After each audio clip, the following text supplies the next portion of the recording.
आप सुन रहे हैं कहानी कब्रिस्तान का रहस्य। भाई भाई देख, जल्दी यहां भाई, जल्दी। कल ही अपना 18वां जन्मदिन मना चुकी रोशनी ने आवाज देकर अपने भाई को बुलाया। वो अभी अपने घर की तीसरी मंजिल पर बने केवल एक कमरे की खिड़की से बाहर की तरफ झांक रही थी। क्या हुआ दी? मैं यहीं तो हूं, आप इतनी जोर से चिल्ला क्यों रही थी? कहता हुआ सार्थक रूम के अंदर आया। उसके हाथ में एक ड्राइंग शीट थी जिस पर गहरी काली पेंसिल से एक हथियार नुमा कुछ बनाया हुआ था। सार्थ भाई देखना, वहां वहां आज फिर से आग की लपटें उठती दिखाई दे रही हैं। सार्थ, जब से हम यहां आए हैं तब से मैं ये तीसरी बार देख चुकी हूं। हर महीने की अमावस्या को यहां आग की लपटें दिखाई देती हैं। अच्छा सार्थ, ये बता अभी कितने बजे हैं? खिड़की से बाहर झांक रही रोशनी ने सार्थक की ओर देखते हुए पूछा। अभी तो 10 बज रहे हैं। चलो ना दी, ये सब छोड़ो और नीचे चलते हैं, वरना मां बहुत डांटेगी। सोने का समय हो रहा है। घड़ी देखते हुए सार्थक बोला और नीचे जाने लगा। रुक भाई, सुन ना यार, मेरी वहां जाने की इच्छा हो रही है। आखिर वहां क्या है और ये आग क्यों जलती है, और वो भी इतनी ऊपर तक कैसे? सार्थक को रोकते हुए वहां जाने की इच्छा जताते हुए रोशनी बोली। नहीं दी, वहां मत जाना, पता नहीं वहां क्या हो। सुना है अमावस्या वाले दिन भूत पिचाश चुड़ैल सब शैतान की उपासना करते हैं। और तो और वो लोग अमावस्या वाले दिन रात के 12 बजे नर बलि भी देते हैं। ना बाबा ना, वहां जाना तो दूर, मैं तो वहां जाने की सोचूंगा भी नहीं। और आप भी मत सोचना, मुझे पता है आपको नई नई चीजें देखने और सुनने का शौक है। आपका तो पता नहीं, लेकिन मुझे मरने से बहुत डर लगता है।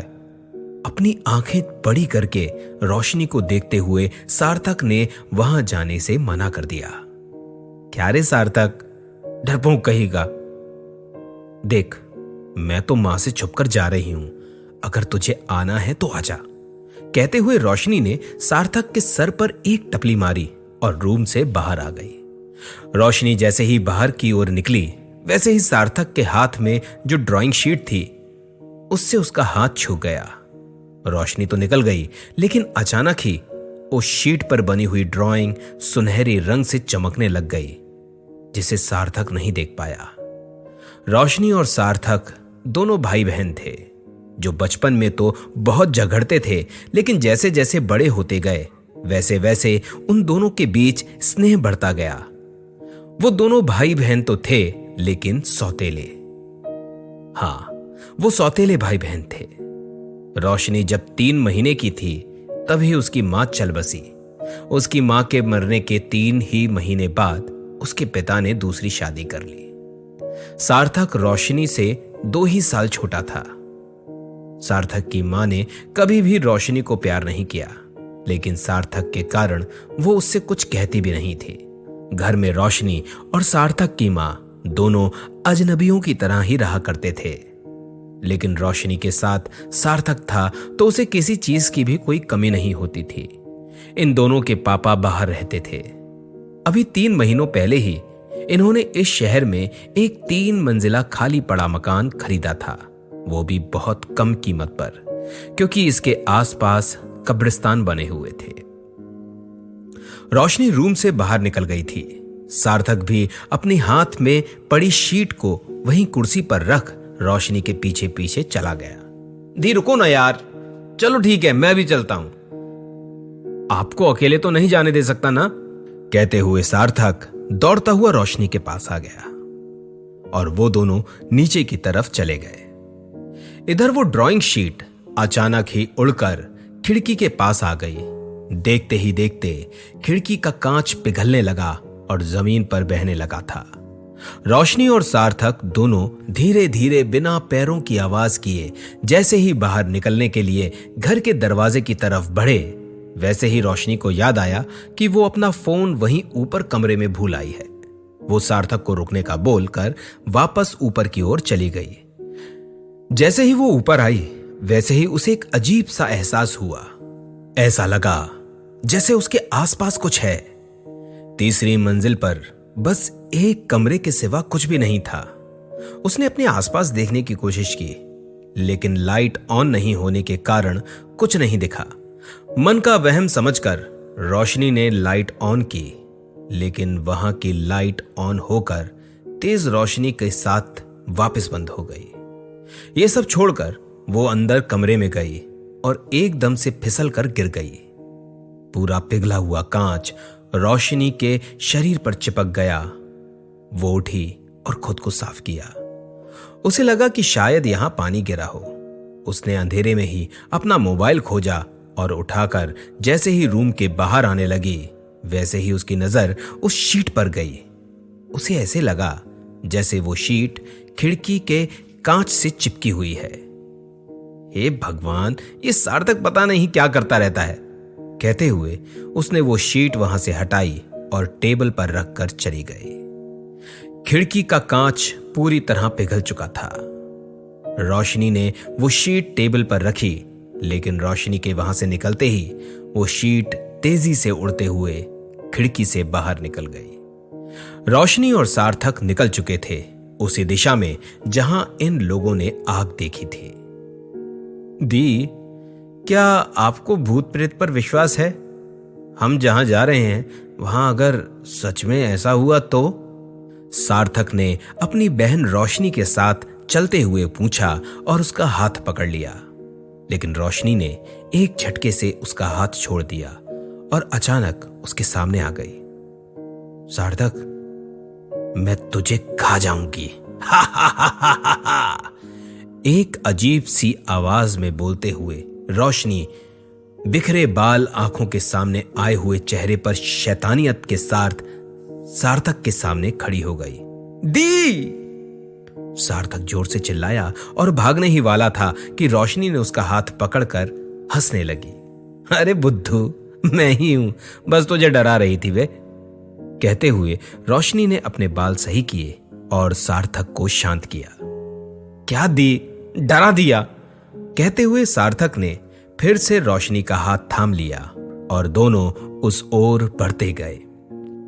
आग की लपटें अब उन्हें बहुत करीब से दिखाई दे रही थीं।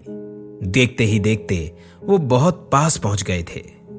उन्हें यह देखकर हैरानी हुई कि वो लपटें एक कब्रिस्तान से आ रही थीं। वो दोनों मजबूती से एक दूसरे का हाथ थामे कब्रिस्तान की सीमा पर पहुंच चुके थे। जैसे ही वो सीमा तक पहुंचे, वैसे ही एक चमगादड़ों का झुंड बहुत तेज चित्कारते हुए वहां से उड़ गया। अचानक से वो तेज आग की लपटें धीरे होने लगी। जैसे जैसे वो कम हुई, वैसे वैसे उन्हें वहां एक आकृति दिखाई दी। वो शायद कुछ पूजा पाठ कर रही थी।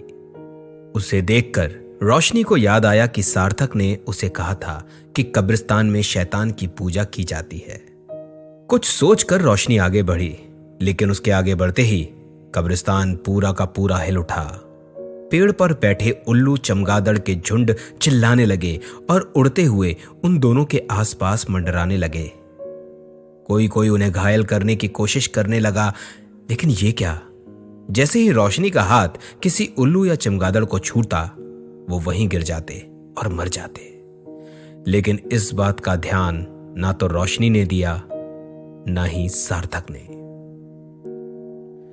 जैसे तैसे वो आगे बढ़े। वो दोनों डरते डरते एक एक पग सावधानी से बढ़ा रहे थे कि अचानक एक पेड़ से उन दोनों के सामने एक चुड़ैल लटक गई।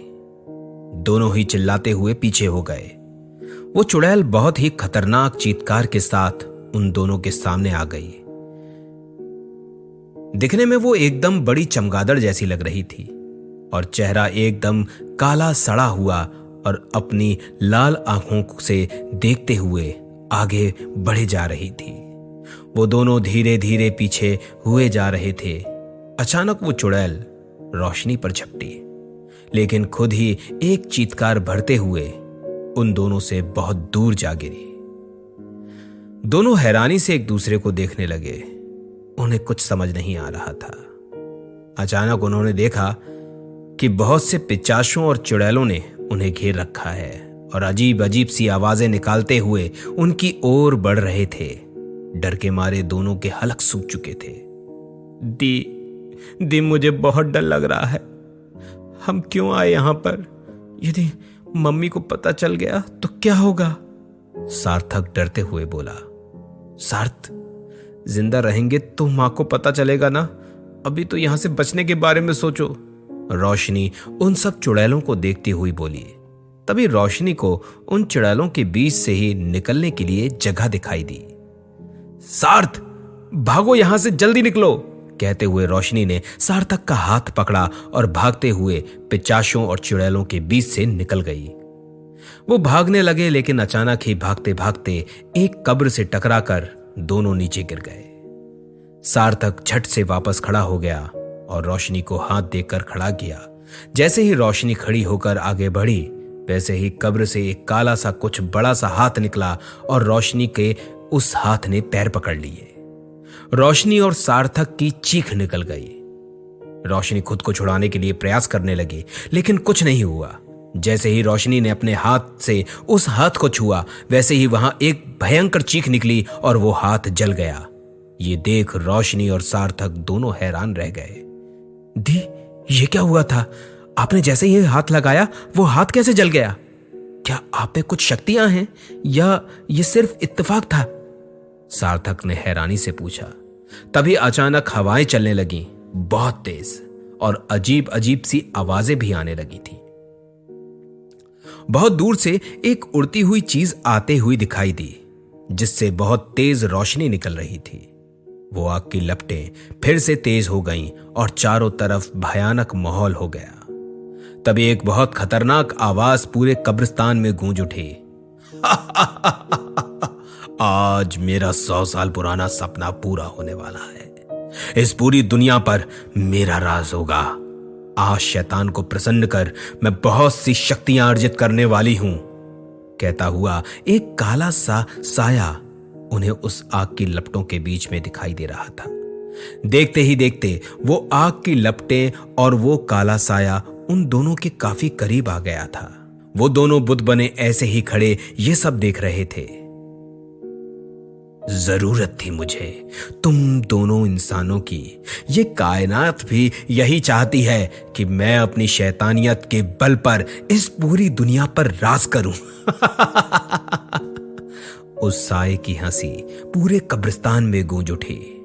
अचानक वो साया उड़ती हुई चमकती हुई चीज को देखकर उसे अपने पास बुलाने के लिए कुछ मंत्र पढ़ने लगा। जैसे ही उसने कुछ मंत्र पढ़ा, वैसे ही वो उड़ती हुई चीज उसके हाथों में आ गई। ये वही शीट थी जो सार्थक के हाथ में थी। सार्थक ने इसे देखते ही पहचान लिया।